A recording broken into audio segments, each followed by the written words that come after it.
Okay, so I'm very happy to welcome and introduce Susie, as she's a long-time collaborator and friend. Dr. Susie Cowley-Hasselden has a long and varied experience in academic literacy and EAP. She's currently the Director of Academic Literacies and Skills at the University of Warwick. She's also a Senior Fellow of Advanced Higher Education.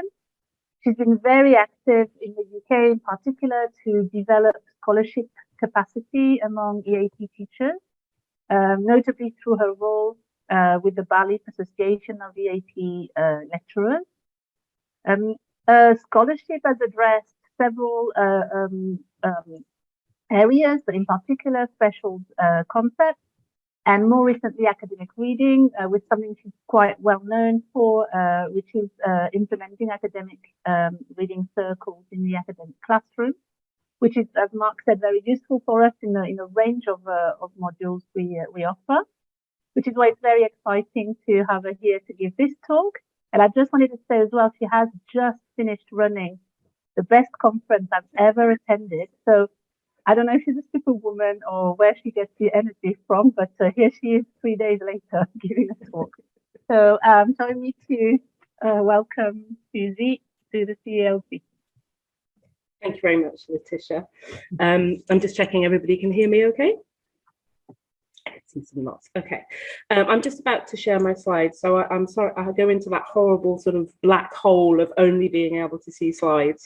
But please do stop me. Don't worry about putting your hand up. Just unmute yourself if at any point throughout you have a question, because I'm notorious for kind of forgetting to give key information, like my name, you know, that kind of stuff. So let me just share my screen.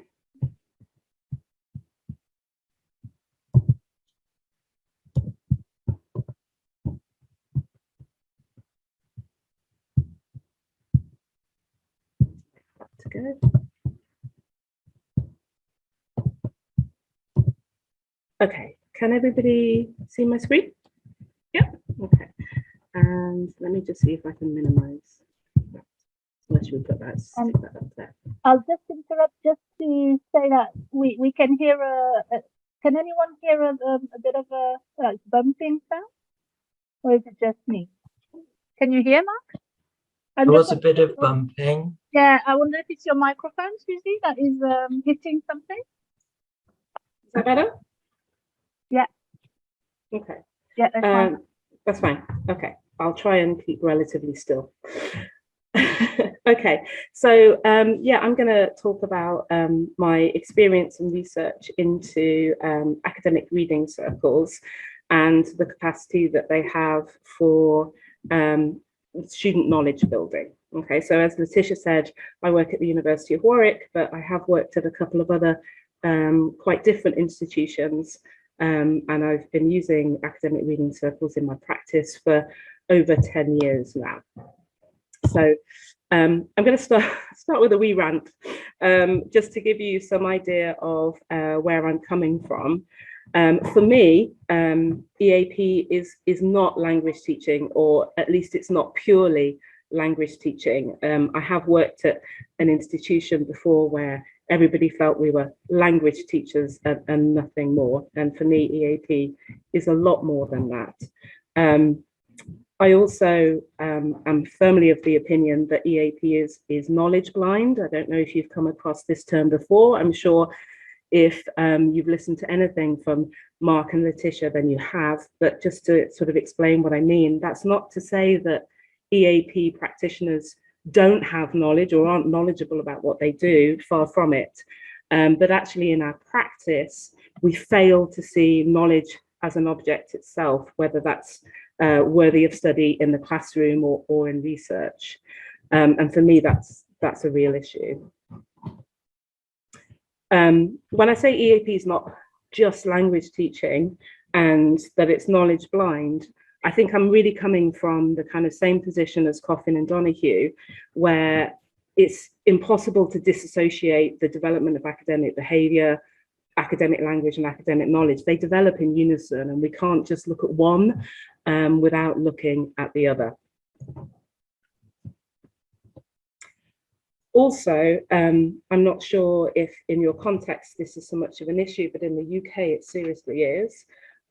We have this real tension, and it's quite pervasive, between English for general academic purposes and English for specific academic purposes, where ESAP or ESAP is very much has a greater legitimacy in the UK. It's valorized, it's the idealized practice where it's much more purposeful for students. And EGAP, or English for general academic purposes, is sort of seen as a kind of a poorer relation and something you do only if there is no other option available. I actually really would like to see this sort of dichotomy done away with. And for me, EAP very much should be focused more on level of students. So whether they're sort of preparing to be an undergraduate or a postgraduate master's or postgraduate research student. So this kind of gives a little bit of a sense of kind of my position, I guess, and where I'm coming from with all this. So over the next 90 minutes, and don't worry, I'm not going to talk for 90 minutes, but just over the time we've got, I'll introduce to you what academic reading circles are, if you're not familiar with them. I'll talk a little bit about how I've enacted and adapted the model in my own practice over the years, over the past decade.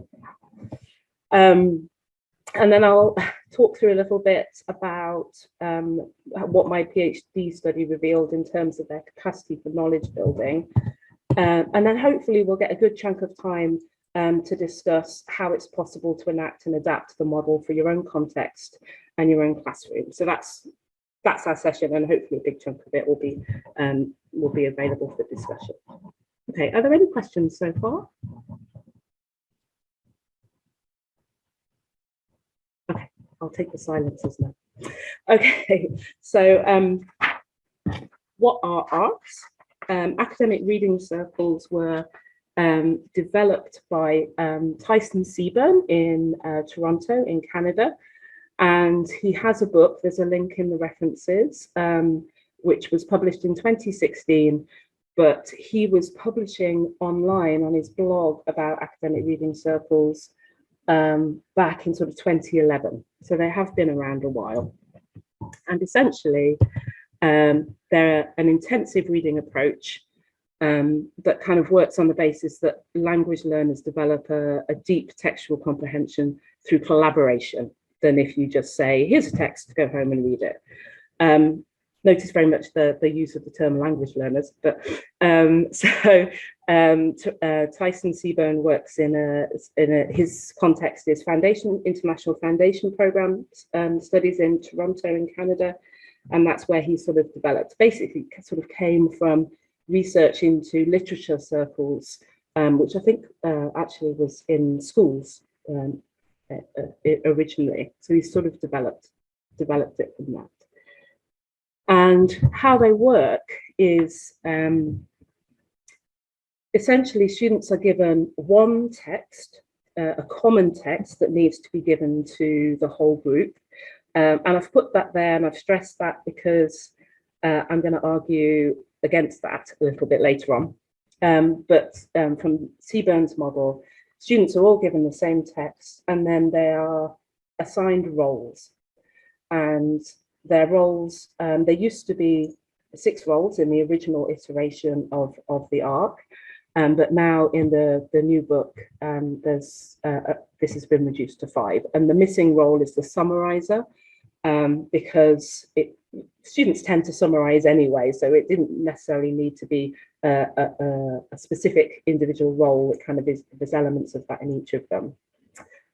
So a student is assigned a highlighter role. We'll start at the top, where they have a look at sort of lexical items in the text, and this sort of helps, they'll maybe check meaning and provide definitions, and then these roles are performed at home. So the reading takes place at home, the role preparation takes place at home, and then students come together in the classroom and discuss the text and kind of contribute their findings. So the highlighter would be looking at the lexical items, figuring out definitions and how to sort of help the group understand what they mean when they come together to discuss.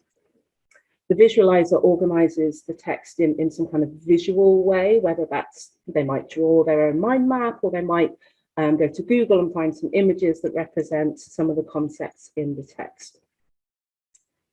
The leader is the one who kind of controls the group a little bit in terms of group dynamics, making sure everybody contributes, keeping an eye on time, making sure that actually the group has some kind of initial comprehension benchmark at the beginning.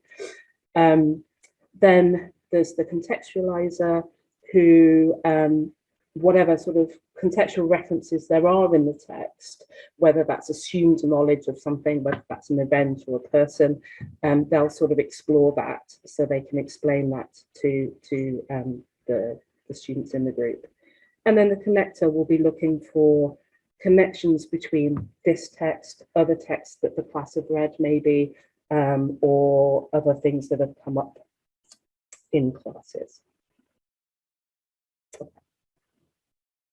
So that's how the model has developed, and I'm just going to talk a little bit now about how I've put that into practice over the years. So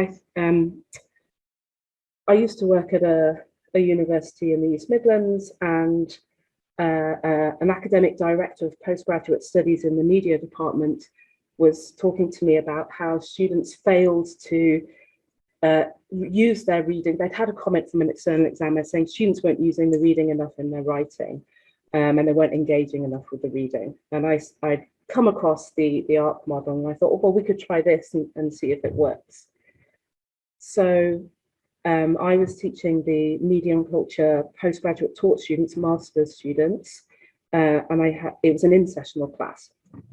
So what this means is they were on their master's program, and once a week they would come for 2 hours and have a class with me at a sort of a long time alongside their academic studies. And what we found when we were talking about what to read, they were quite quiet, and I said, well, what about your reading list? Are you reading what's on your reading list? And they were like, so we started there. So they would choose a text. I was fortunate, they were a very homogenous group, and they were doing the same modules. So they had the same reading list, and they could say, right, this is the core reading for this week. And actually we would do these sessions prior to the lecture or the seminar on that reading. So they would all read that text. I assigned them the roles, and then they would come together and have a discussion. And what I found before in my practice was when you asked students to discuss anything, you were lucky if it would last 10 minutes.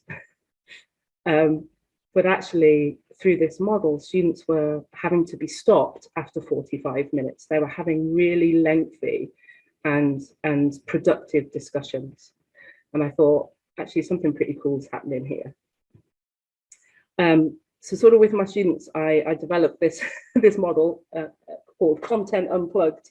And basically it was, we would spend half of the session doing the ARC, and then the second half, the Unplugged is kind of a nod to Scott Thornberry and Luke Medding's dogma approach. We would just see what language or what sort of things came out of the text that we could explore that were perhaps a little bit more EAP related. So that was, we also had a kind of a social event almost, like we'd have a weekly session, ARC session, where lecturers would choose a text that they felt would be useful for students to learn. And it wasn't an EAP class, it was just once a week students could come and discuss, and the lecturer was there and would have a Q&A after they'd done the ARC as well. So that was really successful. So in that context of sort of I can't even say it, like groups studying the same subject and the same modules, it was very easy to kind of use that model and for it to work quite effectively. What I found through that as well was the ARC model, you don't have to stick to the roles, you can kind of adapt them to your needs. So you'll see from this model, there's no evaluator role, and if you're working with postgraduates, that sort of critical engagement with the text, that evaluation of what you're reading is key. And obviously, because I think this stems from a foundation level context, that's sort of missing. So what we did was we had that role, that evaluator role. So the lesson I learned was ARCs were really effective, students really engaged, and we could play around with the roles and do what we wanted. But then I moved institution, and I was working in a context where we didn't have the postgraduate numbers that I'd had at the previous institution. And on a pre-sessional in the summer, where most of the students were level 6 and 7, so that's the third year of their undergraduate degree or master's level, and they were mixed discipline. And I had to think about how to adapt the model to make it work in this new context, where there was a mix of disciplines in the classroom. And coming back to sort of my first slide, thinking that it's not so much about being discipline specific or trying to cater to all the disciplines or just being generic and serving no discipline. Really, I thought these students need to be working more with theory. That seemed to be like a massive gap in any pre-session I've worked on, had never really explored the role of theory in postgraduate level study, and help students understand what it was they needed to do with theory in their studies. So I felt that that was perhaps where arts could come in really useful. So I think one thing I'd found through my use of arts was that text selection was really important, whether I was fortunate that students could have chosen the text when I was working with the in-sessional students, but then what text to choose when I had a range of disciplines in the classroom. The Seaburn book is really, really useful. It's really practice-oriented. It is very much more like an EFL book, I feel, and the sort of example worksheets with sort of gobbledygook instead of real language, and the texts, the example texts in the book are quite sort of low level, about sort of learning about the environment the students are studying in. And often, I think in EAP, we choose a text because of more linguistic considerations, or whether, you know, does this introduction demonstrate the CARS model? Can I clearly pick this out? Rather than actually thinking about what the students are learning about in terms of knowledge development from reading that text. And also, the ARC model had not actually there'd been no research into how effective it was. So it wasn't really coming from any sort of research base or anything like that. Over the past decade, arts are used increasingly in this country, at least, on pre-sessionals and in-sessionals, but nobody's really looked into what's happening. And that's the segue into the PhD. I'm just going to pause there for a minute to see if anybody has any questions.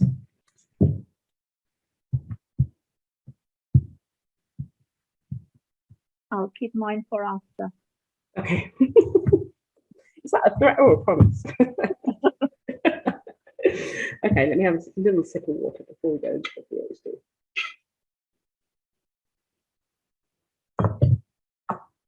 Okay, so just to give you a little bit of context about the PhD.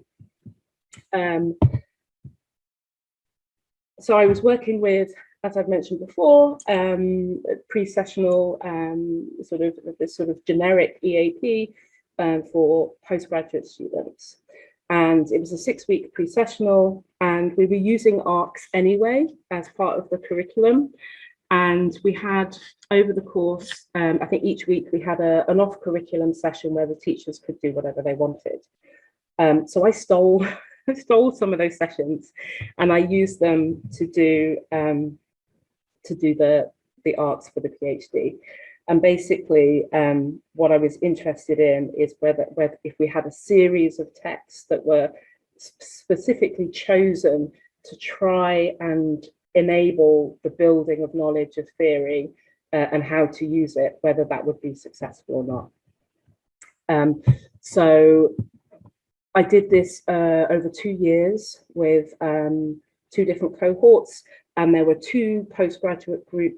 There was only 1 postgraduate group each year, but I could split that into 2 ARC groups because there were groups of 12. So there were 4 ARC groups where I could look at their discussions to sort of analyze what was going on. So the design was really, because our pre-sessional is quite a high stakes course, the design was really not to be too much of a burden on the students. They knew the ARC format, so I didn't play around with it as much as I perhaps would have done if this was just purely for my PhD. But I wanted the students to not have to stress about the format and the model. So the research question, the main research question really, was to explore what happens when pre-sessional students take part in a series of ARCs that were designed to build what I've termed theory knowledgeability, and I will explain that in a minute. So it was 4 discussions over 4 weeks with carefully chosen text, and then those discussions were analysed. So like there was other data as well. Students wrote diaries to kind of consider what they'd learned and how they knew they'd learned something and how they felt about it. So it's much more sort of at the effective side. And there were also semi-structured interviews, both before we started, to sort of ascertain the students' semantic orientation, sort of their educational background, where they were coming from, and then also at the end, just to explore some of their diary entries as well. I did also try and have some focus groups, but I've crossed that out because that was a massive failure. Anyway, and didn't really end up being used. And the data was analysed through legitimation code theory, in particular the dimensions of semantics and specialisation. But for the purposes of today, I'm just going to look at those discussions, and we're going to look at semantics and what that tells us about the ability for art to build knowledge. So that's all we're going to focus on. I should say that in total, I think it was 21 participants who took 21 students who took part in the study, and there was a range of nationalities.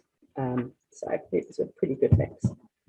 So just to come back to this term theory knowledgeability, what I mean by that is not just developing a sense of what theory is and how we should use it and how it should be applied to practice, which perhaps runs the risk of being reduced to kind of one of those EAP skills that we kind of tick off on a syllabus. But it's also about acquiring knowledge of a given theory itself. So you're not just learning what to do with theory, but you're actually learning theory through the process. So that's what theory knowledgeability means, or at least what I mean by it.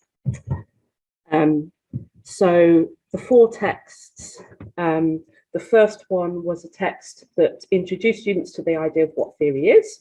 The second text was,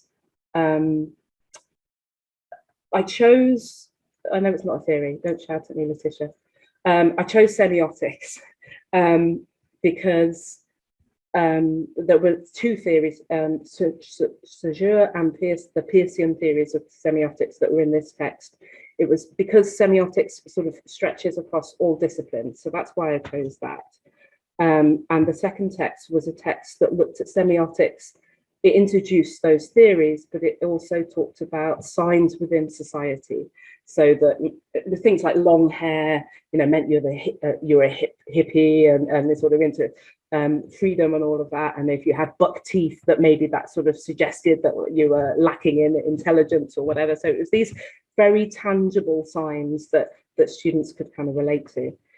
The third arc, and this is where I kind of have moved away quite a bit from the Seaburn model, was students were given individual texts that were based on their undergraduate studies. So like many students in the UK, these postgraduates had studied a subject at undergraduate, but were changing discipline for their postgraduate studies for whatever reason, whatever pressures at home or hope to get a better job. So the third text was their undergraduate discipline and an example of semiotics within that discipline. So they already had some familiarity with that. So they had separate texts. And then Arc 4, there was no text at all. It was just a revision of the previous 3. So that was the design. And the idea was that by introducing what theory is, giving an example that was very accessible, and then looking at an example within a discipline, and then taking stock and looking back, perhaps this might help develop theory knowledgeability. That was the hope. So I'm going to just briefly introduce semantics to explain how I used it in the PhD. I'm sure many of you have probably seen this image before, but these are examples of the semantic profiles. So the SG and the SD on the side refer to semantic gravity and semantic density.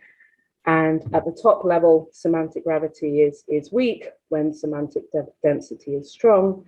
And at the bottom level, semantic gravity is strong when semantic density is weak. And what I'm going to focus on at the moment is semantic gravity. So at the lower level, where semantic gravity is strong, it's about meaning and how dependent it is on the context. So strong semantic gravity, when it's down here, the meaning is very much dependent on the context. And semantic gravity weakens as meaning is sort of abstracted from that context and moves and becomes more independent of that context. And what a lot of research has shown is that knowledge building happens when there's movement between context dependence and context independence. Problematic, whether research is into student work or text type or whatever, it's a problem when you see the A and the B line, when there's a flat line. Either the semantic gravity is too weak, everything's too abstract, too removed from the context, or semantic gravity is too strong. And this is often a criticism of student writing, where it's too much in the context. There's no kind of abstraction to anything that's beyond the context. And basically, Nathan says that waves or movement between the two are the pulses of cumulative knowledge building. And many studies have sort of have hinted that this is kind of key. So what is the context? What what are we dependent or independent of in terms of this PhD study? Well, the context was the text under discussion. So this is a translation device that I devised, adapted actually, because this does sort of hark back to one of Nathan's earlier translation devices. But what I was looking at, semantic gravity was strong when meaning was very much grounded in the text. And if we just go across the bottom, this is where students are reproducing the text, maybe just quoting from it. So the ideas are from the text pretty much verbatim. Even when students are summarizing the text, again, they're just reproducing the ideas in the text, maybe through paraphrase, but they're not doing anything beyond the immediate text that's in front of them, very much grounded in the context. So semantic gravity is weakened as students start to interpret the ideas in the text. And they do this through providing personal examples, or slightly weakening semantic gravity again by giving a more general example of the idea in the text. And then semantic gravity is at its weakest in this research when students start to abstract those ideas through bridging and thinking about how it relates to other texts that they've discussed, and then what I termed as reaching, where they go beyond the context in the text. So if the text is about, so the theory text, the first one, what is theory, was kind of related to human resource development. So if they were able to sort of talk about what theory is within other contexts, other disciplines, that was an example of abstraction and reaching. So I hope that makes sense. Really, semantic gravity is strong when they're very much focused on the text in front of them, and as they start to come out of it and apply it and relate it and interpret it in other ways, then that's when semantic gravity is weaker. So I'm going to just show you 4 images this was a fairly typical semantic profile of the first arc across the 4 groups. I had to color code it because I have to color code everything. But I don't know if you will be able to see, because it's quite small, but at the bottom it says CX, HI, VI, CN, SU, EV, SU. And these were this is a code for the different roles. So the contextualizer went first, then the highlighter, then the visualizer, then the connector, and then the summarizer. We actually did have an evaluator role because this was a group of 7, so there's an EV there. And what happens in this first arc is it's kind of quite mechanical. The discussion leader takes their role very seriously and introduces the roles and asks them to contribute what they found. So and they literally sort of go around the table.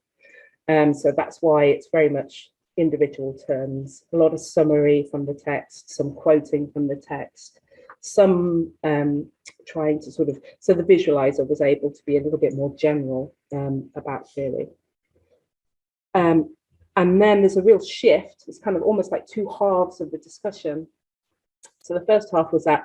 Second half, they're very much more in the sort of level of abstraction where they're really, I think the discussion leader said something like, okay, that's great. Thank you very much. Now, what is theory? And then they had this sort of discussion trying to unpack what it is. And they were relating it to other disciplines.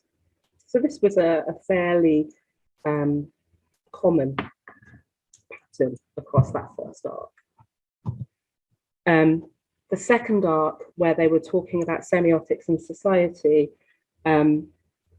is quite, you can see that it's very much sort of constantly at that generalizing level. And again, this was fairly typical. And we talk about sort of, I guess, semantic thresholds, sort of how much meaning they can get from a text. And I think the semiotics, the theory side of it, students tended to kind of leave, but they very much engaged with the examples of what does long hair mean, what does buck teeth mean, and they would be able to relate. They would give examples from their own culture or their own country, and the discussion just sort of carried along at that sort of level. They did engage quite personally and could provide general examples without really doing much more with at the weaker level, the weaker semantic gravity level. The third arc, this was where the text was, like I said, related to their undergraduate discipline and their semiotics. So, for example, a student who'd studied medicine, there was a really cool text about the semiotics of placebos. What I'd done here, though, was I'd taken away the roles. I'd say you have a different text each, but there's no roles. You know what you're doing. You know what it means to be the contextualizer. You know what it means to be the connector. You need to do a little bit of everything. Think about what's useful for the group to know. So in a way, there were no roles, but the participants kind of adopted all roles, if you see what I mean. So what's interesting here is, again, it's fairly it's sort of constant at the middle, and you'll see the blue dots. Again, students are taking turns. Here, the code has changed from the role, contextualizer, summarizer, to the participant, because obviously the roles had been removed. So TF4 summarizes their article, and then there's a series of students sort of trying to understand that article, because obviously it's not their discipline. So there's lots of questions about and ways in which students try and personalize it or generalize it so they can kind of understand what that text is about. And that happens for a good stretch of the discussion. And then TM2 introduces their article. And again, there's a little bit of, okay, so is this an example? Does it mean this? And the same for CF2, BF1. So that's what happens. There's only 2 examples where this is the third text. there's only 2 examples where the group go, oh, so this relates to the text last week or the text the week before. So again, we're seeing kind of quite a middling, not so much flat line, but you could draw a line through it. But I think this sort of level really helped students to sort of start to understand the differences in the text. So then some cool stuff starts to happen. So, well, I think I'm a bit sad. The 4th arc, there were no texts and there were no roles. It was just, okay, you've read these 3 texts.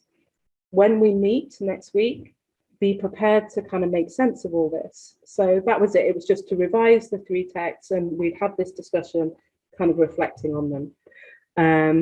And then you start to see a much fuller semantic profile using the full semantic range. And there's some, I mean, you know, I'm not saying, don't get me wrong, it's not that being semantic gravity being strong is a bad thing, or semantic gravity being weak is a good thing. It's not sort of putting them in opposition. They're useful and productive, all of them. The point is the movement between, and not just staying at one level or the other.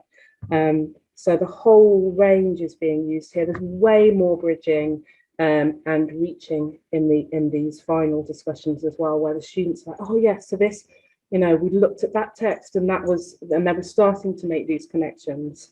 And there's a much fuller range happening. So kind of I guess the results from that analysis of those discussions, that semantic gravity analysis, was really that semantic range of moving between SG plus, SG minus, really was achieved over time. So when you just do, if you just use the ARC model once for one text, it doesn't quite cover the whole range. There needs to be a little bit of time for that to happen. And also that the semantic threshold, really, the sort of the level of meaning and acquired also kind of increases over time. And that knowledge building, that cumulative knowledge building really is enabled through collaborative collaboration. So that was semantic gravity, and I'm just going to very briefly talk about semantic density. So on the semantic plane, they're sort of put together and they have an inverse relationship. But there's some really interesting studies that are starting to unpack that a little bit, because it doesn't quite follow. So where semantic gravity is about context dependence, meaning, semantic density is about complexity of meaning. And it's not the case that kind of where one is weak, the other is strong. So what I did for my study, in line with other studies, particularly Lambrinos, which actually isn't in my reference list, but very much kind of followed sort of what she'd done with ballet teaching. Semantic density sort of, it's about the condensation of meanings and the complexity that's built through addition. So the more meanings that are related to each other, the stronger the semantic density. And although epistemic semantic density and epistemic condensation is a concept that's been around in LCT for quite a while, it was only sort of in, I think they're 2017, they're in the reference list, Maton and Duran papers, that they start to really explore this and how it might be used. So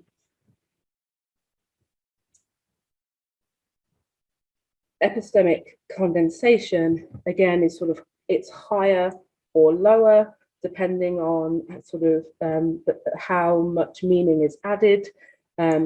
This is achieved through sort of the development of clusters and constellations, and how things are kind of connected. So again, to developing a translation device and looking at my data and how this might work, and this very much does follow the work of Maton and Duran. It's possible to sort of divide into sort of go from the continuum of EC high or low, and then to go through that to create categories that we can apply to the data. So the first sort of subtype is augmenting, and then the epistemic condensation is higher when there's connections are being made and things are being connected. So to subdivide that further, augmenting has two further levels of establishing, where epistemic condensation is the lowest. And this is basically sort of reproducing, not really adding anything from meaning in the text. Moving a little bit higher, this is where participants start to sort of add characteristics to information in the text and properties to information in the text. And then connecting can be further subdivided into linking and taxonomizing. So linking is where sort of connections are made across different, in this case, texts or ideas, and then taxonomizing is where you sort of see this. This is a subtype of this sort of level. So these are sort of division of levels of complexity.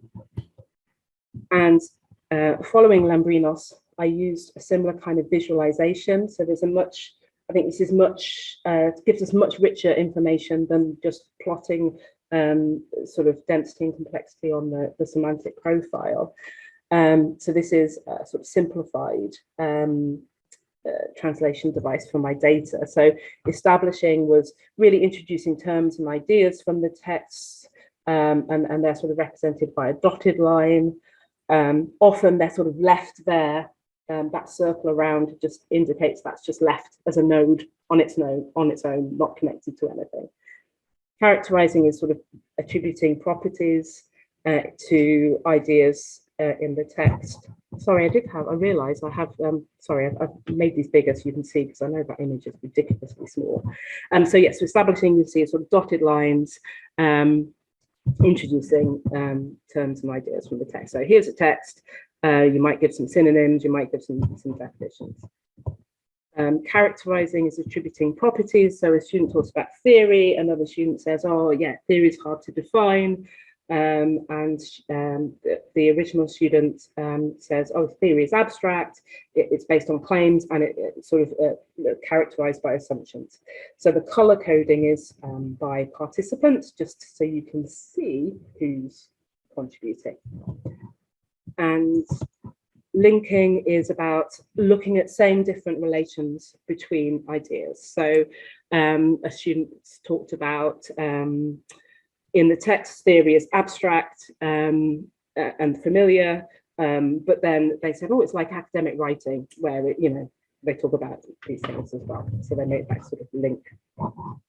And then taxonomizing, identifying the sort of subtype relations, so that semiotics is an example of a theory, which is kind of where that was our semantic threshold. So what starts to happen over the arcs is that in arc 1, there's a lot of sort of establishing and characterizing. So here's the definition that's in the text of theory, and they've taken those sort of words from the text. They're not really adding anything. But then they're trying to sort of characterize what theory is. And it's quite a small cluster here. And what happens is these sort of clusters are established, and then the discussion moves on to sort of something else. So they're just sort of left.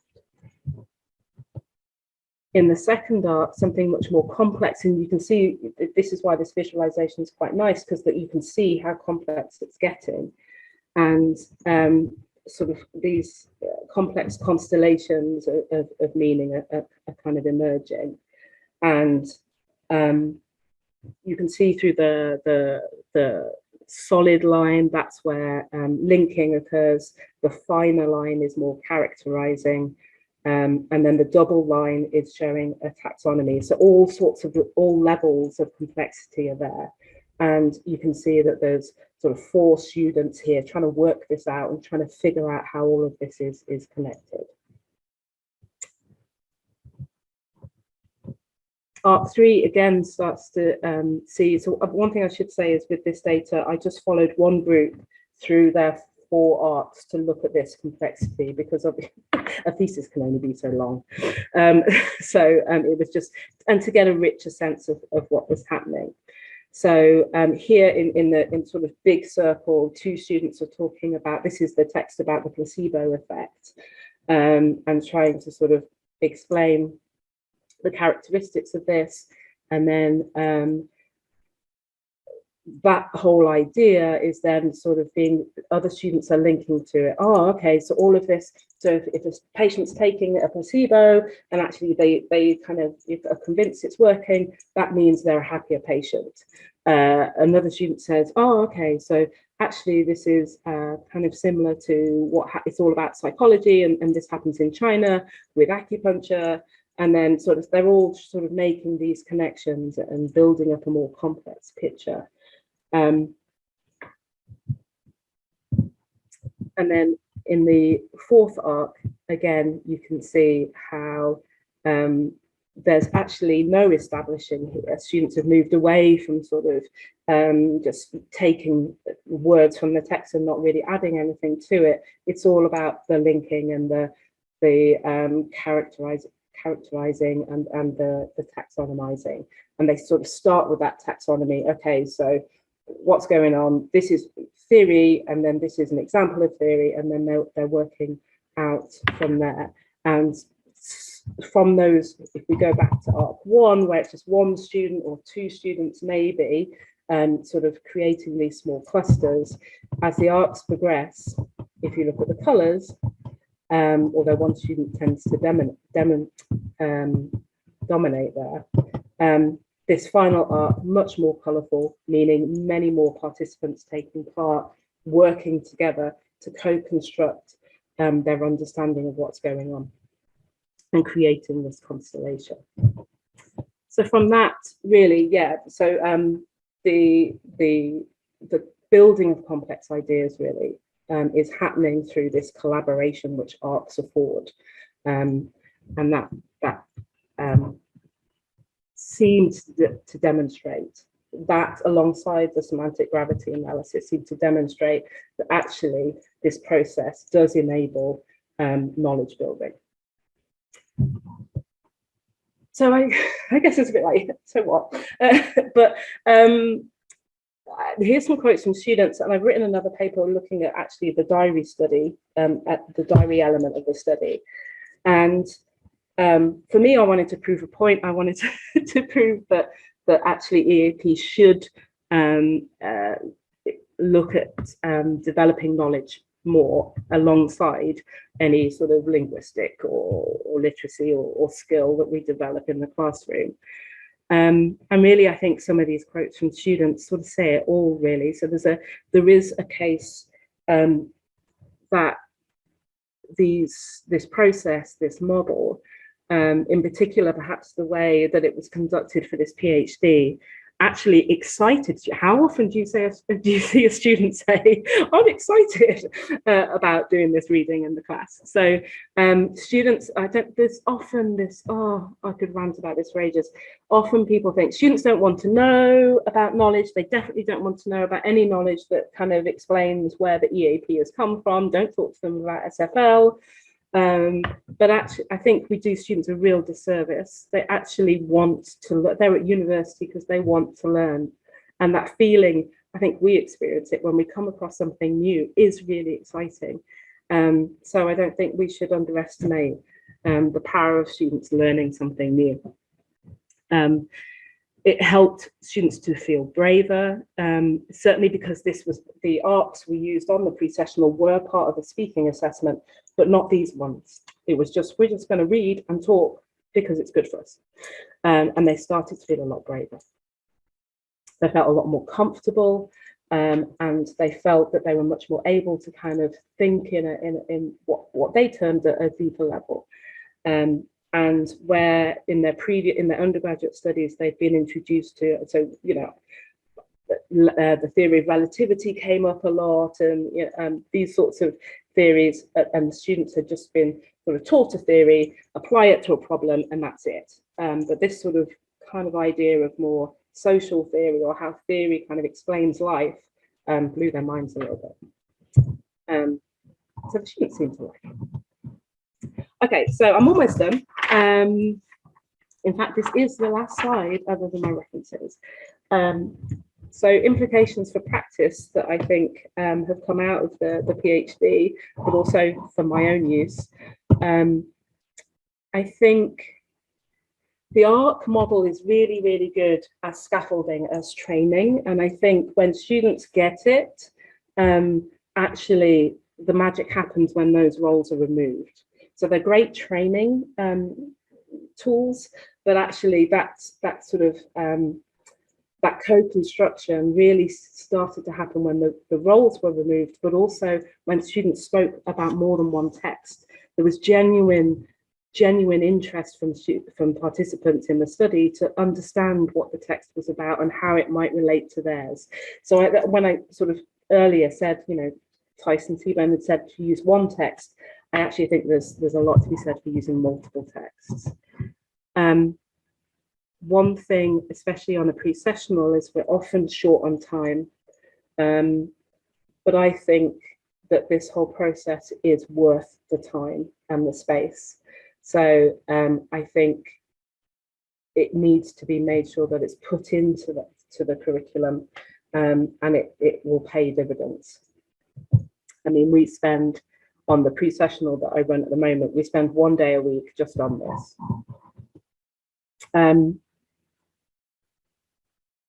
One thing I haven't done, so where I've created the constellations from the data, I think getting students to create their own constellation would be really cool, and getting them maybe then to use that to help them with the writing process, organize their ideas. So I think that would be something I haven't had a chance to do myself, but I think getting students to do that rather than a mind map, but actually to think about representing the connections between things, whether it's characterization or linking or a taxonomy, I think would be really cool. Another suggestion, and this kind of came out of having a chat with Steve Kirk and Daniel O'Sullivan throughout my PhD. We'd have regular meetings where I'd complain and moan and need inspiration.